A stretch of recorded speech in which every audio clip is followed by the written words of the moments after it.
Warning: this video is not for children or anyone under the age of 18, as it will contain topics not safe for work, along with gruesome subjects. Otherwise, proceed with caution. Thank you. You know, when I was once a wee little lad, I always loved myself some pretty disturbing content. Whether it was your classic horror movies like Friday the 13th with Jason hacking away at the innocents, Freddy Krueger, the dream demon who haunts and slays teens from their dreams, or the titan known as Michael Myers, the silent but deadly stalker that just doesn't quit. But what is the one thing that makes all these movies the same besides the bloodiness and the macabre? The fact that it is fiction. However, what if there was a horror movie, or even a series that was based off of something in reality? Maybe it could even be a true story for that matter. I have seen quite a bit from my consistent browsing, a lot of nasty no-good flicks that have given people anxiety or some scares in the past decades. Some involving a lot of violence, cruelty, and overall very mean-spirited stuff. Yet, some of us as humans seem to love these types of thrillers that has made us feel all types of emotions, like fear, sadness, anger, and hatred. However, it's more of an acquired taste, rather than naturally coming to you, I hope. You're gonna need quite the stomach to be able to handle the types of flicks that this very intriguing company has produced, which they are known as toe tag. They have a reputation of putting out some awfully vile content for us humans to view and take in. And admittedly, I think their special effects are very well done, if not one of the best for the types of thrillers they spout out of their gaping fanged jaws.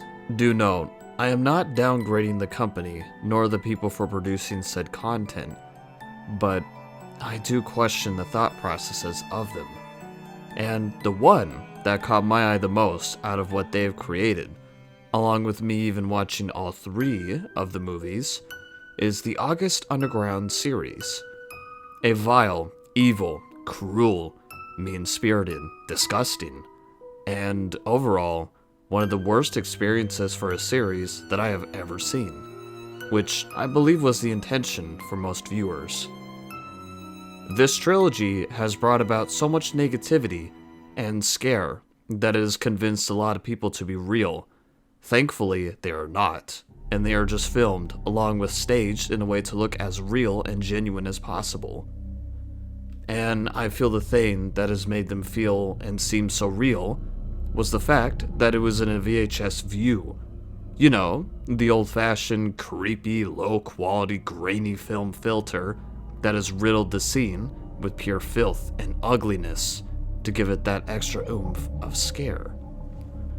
Now, to be fair, the Blair Witch Project has also done similar with its staging, but I feel the August Underground trilogy was a lot more horrific than that movie about running around in a forest with weird-looking sticks and some ghostly apparition with VHS recorded footage. Yet, it made it very big, and with the very small budget that was made to produce it, I am quite impressed as to how well it pulled off. But I am sure the reason for its success was due to the VHS view, and it being one of the originators for that genre of horror. However, I will cover more onto that subject later on in the video, for it is time that I dive into a large pool of nastiness of movies. So be prepared, for I'm going to be unraveling and reviewing these three titles in order. And these movies are what is known as August Underground. My god, I got so much censoring to do for this video.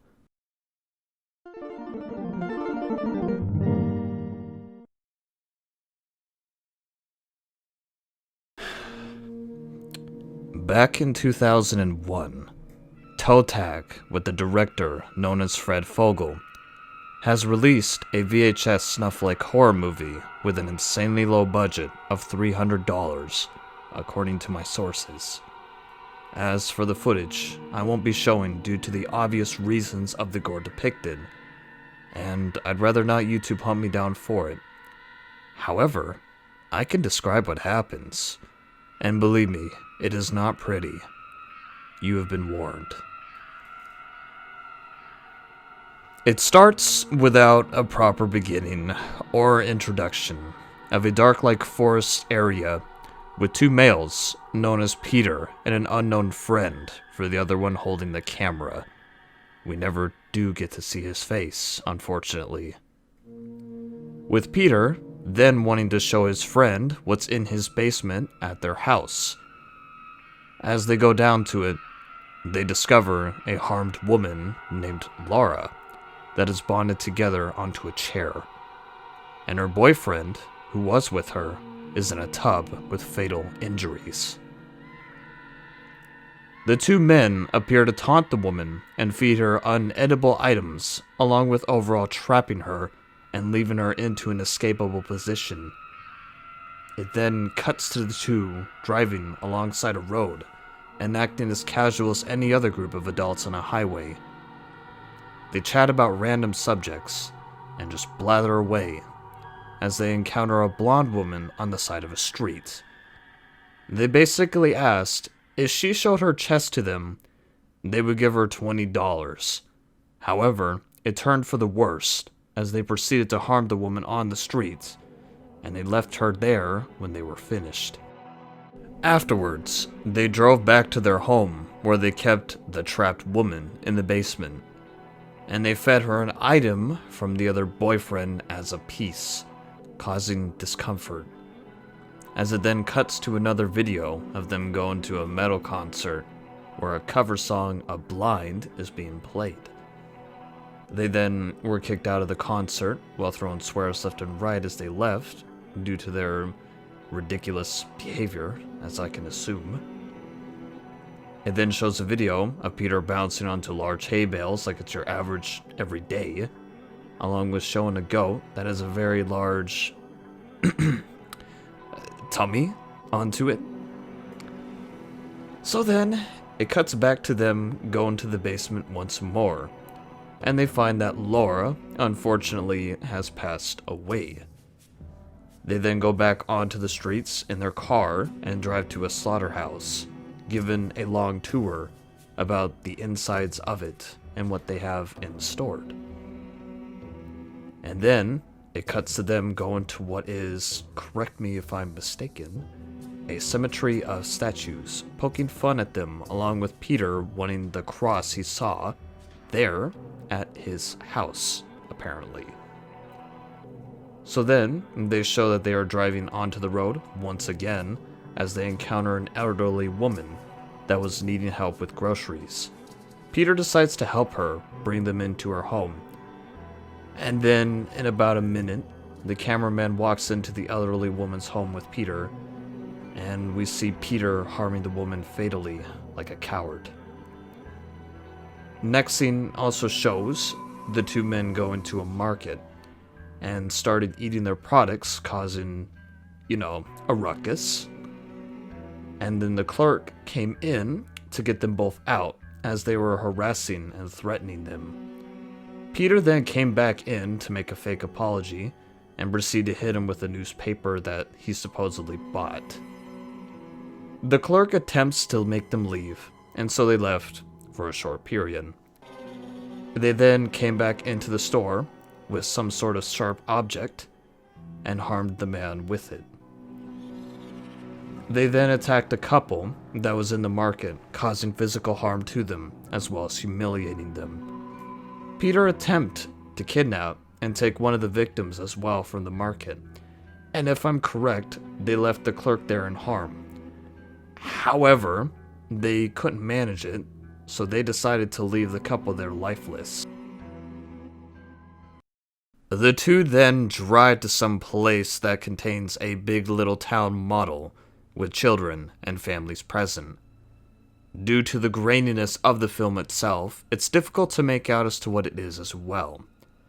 After they visited there, they then went to go get some tattoos. And in my opinion, this part of the movie is the most ungory scene, as they joke around and have their tattoos needled on. And so immediately, it cuts to video of the tattoo twins, with one that has a leg not visible, while the other twin victim trapped onto a chair with visible damage on his body. They proceeded to cause more harm to the victim, and from what I am thinking, they unfortunately finished him off. So then, we go to the last scene of the movie, which I find to be the most strange part of it. They had two call girls come to their place for a lot of quote-unquote action, and a large usage of drugs with music blasting behind them. Afterwards, the cameraman and the one call girl go down to the basement, where Peter is seen harming the other girl in a different position. And so, the other call girl that's alive saw what was happening, and so she screamed and ran out of the house quickly, with Peter and the cameraman chasing after her, ending the movie itself. Leading, in my opinion, a lot of questions as to what happened in that ending, with a cliffhanger. Where do I begin? There was no plot. The movie is a complete mess. Besides the merciless chaos of the protagonist, there wasn't an intro, there was no pacing, and it was more so a cluster and jumbled up mess of mixtapes, all into one movie. Along with the next two films being similar. The acting was horrendous, and the movie itself was obviously a very ugly and grotesque mess of a film. Some of the story and how the scenes played out didn't make as much sense to me either, and left out a lot of plot holes, with this movie simply coming off as a fetish on film, with bad storytelling and acting. However, the biggest thing that I can compliment the movie for is its usage of effects, the way the scenery presented itself, and the overall setting of the film. Thankfully, it clocks in at an hour and 10 minutes being short, but it feels like you've watched it for hours on end. It provided a very real-looking presentation as to how criminals online, or ones that film similar content of vile and cruel people harming others in a multitude of ways, along with them showing parts of quote-unquote normal moments between the cameraman and Peter, demonstrating that these types of people do exist, and they could be living or be right in front of us, and we would never know about it. But as for the movie itself, I cannot say that it is a good movie. But it is a good shock horror if you want to poison your eyeballs with some vivid imagery of demons and human flesh harming other people. Regardless, it did very well in scaring and grossing out people, and with such an astronomically low budget on top of it. I have to give it to Fred Fogel for making this one, because this movie did its job despite the low amount of money. So, on to our next film. We have August Underground, Mortum, made in 2004, which, in my opinion, is worse than the first one. On to our next film.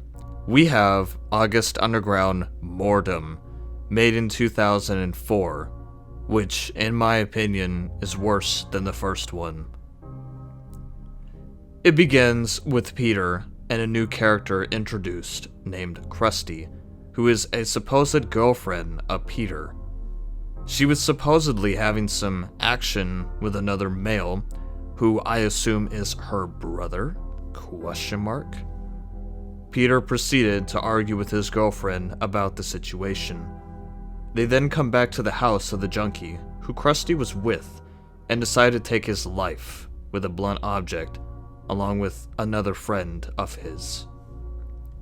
They then argue again on camera about the body of the victim, and they were concerned about getting all types of AIDS from the junkie's body itself.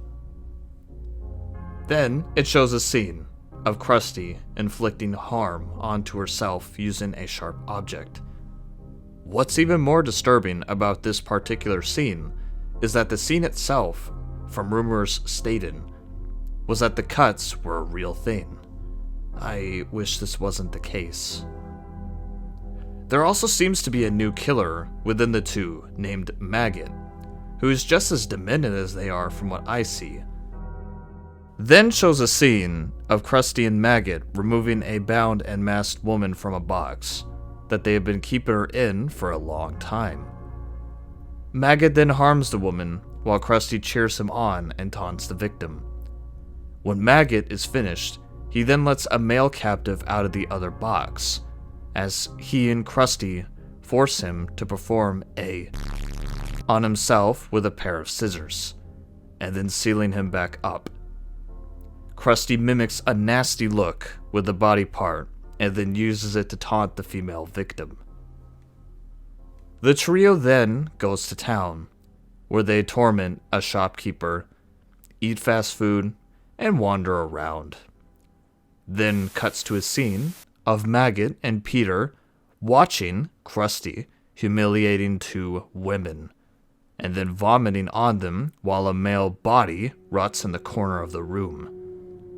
Eventually, the women become deceased, as Maggot takes apart one, chewing on her body parts, and then doing nasty things with them, while the other is beaten by Krusty and Peter, and then later dragging the body away, doing some nasty stuff with it. They get drunk, and afterwards, Maggot is found in the bathroom by Krusty, shaving and harming himself to look beautiful for her. The trio are next shown playing in the snow, attending a concert, meeting up with friends, and then inflicting harm upon a woman. Going to a piercing shop, where Maggot receives a nose ring and gets into a fight with Peter over his relationship with Krusty. This movie is a mess. The group then visits another serial killer, who shows them the contents of his shed. Lots of bodies, harmed victims, and headless, worm-covered little human, which Maggot then eats a chunk of. Later, while the others are asleep, the Maggot, the new killer, borrows their camera and films himself taunting and then finishing off one of his female captives. The trio attacks the family, harming the father, the mother, and then the daughter in a gruesome yet realistic fashion that makes you sick to your stomach. Then to the basement, they then finish the father off first by an item choke. While Peter harms the mother, Krusty watches Maggot have... You know what? I think I'm gonna skip this one. Later on, the three get into a fight, which escalates to Peter harming the throat of the wife, while abusing Maggot with her blood. And during the last part of the scene, it showed Maggot has accidentally died, due to Peter mistakenly ending him with a sharp object. Following by the film cutting the static, with credits rolling with disturbing background music. After the credits finished, it displayed a cat is shown killing and eating a mouse for some vague reason. For this title, I feel it basically accomplished the same goal as the last movie has. Evil, demonic, filled with blood, and contained what I call fake snuff. The movie, just like the last, was another mixtape of videos compiled all together to make a confusing and fully fledged fest of evil adults terrorizing and harming innocent people of all ages. The acting, of course, is terrible, just like the last movie, but the effects were undoubtedly better than the last. The story was told slightly better, as we are introduced more to other characters of the movie that we haven't seen. Fred Fogel managed to make another disgusting ravage of a movie, just like the last. It's got just about what you think of in terms of how legit snuff would. But, like with the last, it's not a good movie. But the scare factor is for sure there, and it's actually worse, in my opinion, with the involvement of children, which always makes me feel very uneasy. Congratulations to the cast on enduring the making process of this film. I would say they did a decent job, given how the budget was, and is just as low as the last movie, with $300. Now, we have one more to cover, which is also very much disturbing, yet still leads or makes me question so much whether this third title is a prequel or a sequel due to the out-of-control pacing and vague storyline it presents itself. Correct me if I'm wrong if you come across these films. Anyways, let us get into the last movie, because funny enough, I feel it is actually the best one out of these three. And by best, I mean better made, and gave an attempt at story more than the violent action the viewers were used to seeing with the other two. Yet some may say it's the worst movie of the three. Let us get into it, shall we? With little to no time, the movie immediately and quickly begins with a restrained man being taunted by Peter and I assume Krusty, with him attempting to break out of the chair. But unfortunately, the film is cut to the man being deceased by a blunt object. Peter and Krusty visit various locations in town, and they enjoy some fireworks at a celebration. Peter is then shown in his basement, taunting a semi-conscious man who has had nails into various parts of his body. Next, Peter and Krusty go on to a hike, harass a homeless person that they find sleeping under a bridge, and then it led them to opening a man, removing some of his insides. The two then attended a party where Peter does drugs, Krusty flirts with other women, and a live rat is fed to a pet alligator. Around Christmas, Peter and Krusty break into a family's home. Peter then bludgeons the father with a hammer and suffocates the mother, whom he is unsuccessful in trying to commit a very disturbing action due to being unable to, quote-unquote, get it up. When the deceased couple's young daughter stumbles onto the two intruders, Krusty then harms her as well, sadly. While Peter goes to the shower, Krusty opens up some of the family's presents, and then falls asleep beside the corpses of the little girl and her mother. Later on, while watching a band perform, Krusty goes into an empty room with a man with whom she has a violent body-on-body action with. It then cuts back to the basement, showing that Peter and Krusty finished off several people that they have imprisoned. Afterwards, they've taken apart a deer, and with a friend's help, they fed pieces of it to a lion. And as you can tell, this movie is very fast-paced, at least in my opinion, since it likes to hop back and forth between scenes over and over. Anywho, let me continue. The two then enjoy several recreational activities, like shooting on a makeshift firing range and racing ATVs. Suddenly, it shows as Peter harms a man with a hammer, Krusty drinks some of the spilled fluid from the man, and then Peter helps dismember a female body. When Peter wakes up from a nap, he and Krusty gets into an argument. Peter then is shown taking a baby out of a pregnant woman, an act which causes Krusty to break down. When his attempts at comforting Krusty fail, Peter attacks her and then goes into a hysterics himself. Peter gets drunk and proceeds to take his frustrations out on a woman in the cellar while screaming insults at Krusty, who is still sobbing hysterically upstairs. Peter then passes out. Krusty throws alcohol and other fluids onto his body while ranting about how much she hates him.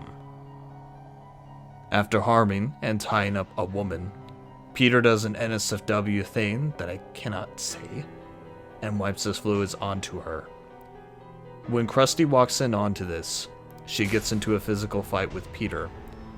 He harms her while she screams insults at him. When Peter falls asleep, Krusty spits onto him, and then she chokes the woman that was held captive. With the woman deceased, Krusty breaks down again and begins begging for forgiveness and rambling about how she wants out.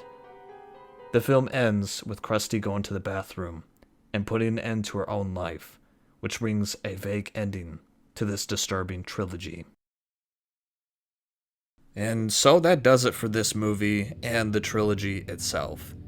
Thank goodness. You may have noticed I went through this last one pretty quickly, only because I wanted to summarize it a lot better without staying too long onto the dark subjects. Now, I consider this one the best out of the other three due to the work put into it, the effects looking much better, and has a bit higher budget than the previous films. It appealed to the same level in violence and all those evil shenanigans Peter and his quote-unquote friends did to those people. The gross and scare factor was the same, if not worse, due to adding newer and more gruesome acts within the movie, and of course, giving people an uneasy yet gross feeling within their stomachs. The acting, however, just as bad as the rest, and at times even made me scratch my head at certain scenes. But we're talking about a movie with zero pacing and a mess of clips all into one. I would have to say the biggest scene for me was the Christmas part, which admittedly creeped me out a little, yet silly at the same time. Because the last thing I would do if I was a father looking out and opening both doors to a big man wearing a mask and a hammer is asking if he can help you, which I found to be unrealistic and more so forced. But the reason I found it creepy was because of the fact something similar like this can really happen to people, and even has. Overall, this movie was terrible, but in the ways it was meant to be. For sure not a sugar and lollipops experience by far. So, there you have it, ladies and gentlemen. We have covered those three vile demons disguised as films, with each summarization. I may or may not have left details out, but that may be for the best due to the content presented onto these films. I do not by any means encourage you to watch these movies, but if you do, make sure you got a strong stomach, or you're desensitized to a lot of violent scenery. Overall, in terms of how a movie is and how they should be made, they're about a 3 out of 10 altogether. Bad acting, no pacing, lots of vague story holes, rapid fire scenes, and it was very difficult to watch because of the quality, along with the overall ugliness.